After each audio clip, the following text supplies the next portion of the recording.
There's nothing quite like growing your own carrots, digging around, making sure they're ready to pull, and then pulling them up. They taste so much better than anything you get at the market. And we've got some carrots from our garden today. You'll notice that they're round and they're small, but if you didn't grow carrots this year, that's fine. You can go ahead and use some from the market.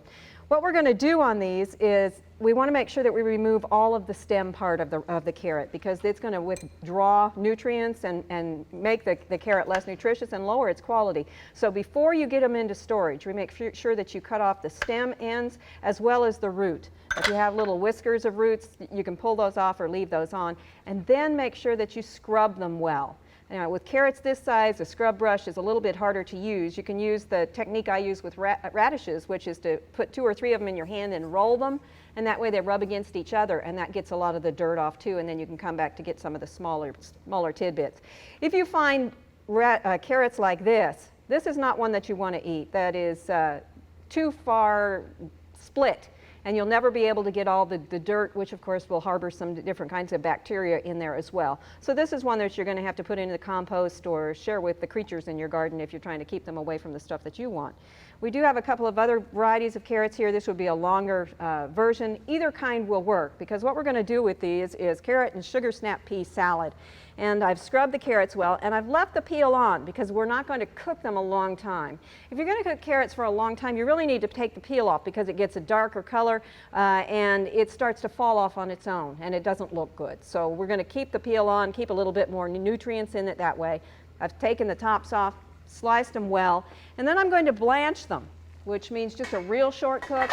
The carrots I'm going to blanch for 1 minute, and then we're going to add the sugar snap peas, and then we'll blanch the rest of that for 2 minutes. So we'll get started with the carrots. You notice that I've gone ahead and put my colander in, which is hot, by the way. I've got the pot holders here. And we're going to put the carrots in, but after we finish cooking, we're going to want to cool them off real fast, because this is a salad. So I've put them in here so I can lift them off and not have to drain the water away or have that water go in with the rest of our cold water. Ice water is helpful, but doing it this way, we can actually just use real cold water, and that will chill everything, stop the cooking so that we get that nice bright color retained, and we still keep the crispness that if they slowly cooled off, we would lose more of both of those things. So that's the reason for blanching instead of cooking.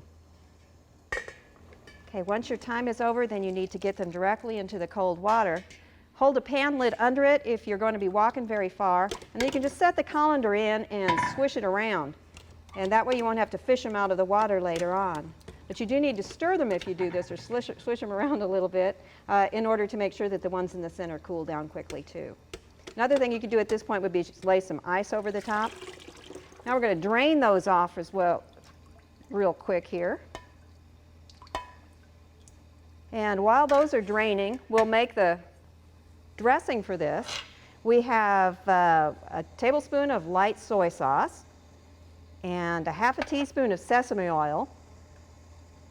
Now this is a dramatic flavor, and it's real strong and it's real pronounced, but if you don't have sesame oil, you could use a different kind. In fact, you could saute or brown some sesame seeds in a little bit of olive oil or regular vegetable oil and get something kind of similar. That's a clove of garlic that's minced up well, and a tablespoon of orange juice. Whisk those together just a little bit, and that's ready to go. All right, we're going to put individual servings of this, and we're going to put some of our vegetables right onto a serving tray here, or a plate. Now if you want to do this on a platter, you could do that too. And then we just drizzle the dressing that you've made over the top. And if you're wanting to, you could actually drizzle just a little bit and then let people finish doing their own later on at the table and serve some of the dressing on the side. Very easy, very nutritious, fairly low in calories because we didn't use very much oil. The oil that we've chosen has a real punch to it so that you don't need to use very much to get the flavor you want. Colors are bright green, nutrients are saved. What more can you ask? For Oklahoma Gardening, this is Barbara Brown. We hope you've enjoyed this classic from the Oklahoma Gardening Vault. Remember, even though these tips and techniques are timeless, there's always something new to learn in the world of gardening.